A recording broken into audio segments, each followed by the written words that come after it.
Sa paunti-unting paglago ng ating kabiasnan, kaakibat na nito ang pagdagdag ng populasyon, pagtaas ng demand sa kuryente, tubig at pagkain. Dahil dito, isa sa mga kinakaharap na suliranin ng mga urbanized areas ay kung paano mapupunan ang mga pangangailangang ito. Kabilang na rito ang Baguio. Kaya naman isang collaborative workshop ang inilunsad upang ituro ang magiging epekto ng urban gardening sa lungsod ng Baguio. We are saying that urban agriculture can be a solution to many of our urbanization problems. And of course, the most important thing is there's a food source where we can get food for our daily use. Iba't ibang stakeholders mula sa mga local farmers and fisher folks, NGOs at NGAs ang nagsipagdalo.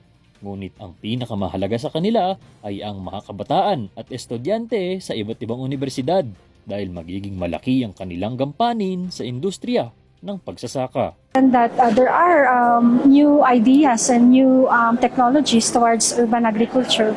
Maybe our students, most especially, can also look into how can they improve technology and fit into the context of Baguio. Positibo naman si Architect Donna Tabangin na madali itong tatangkilikin ng mga residente dahil kadigit na sa kultura ng Cordillera ang pagtatanim.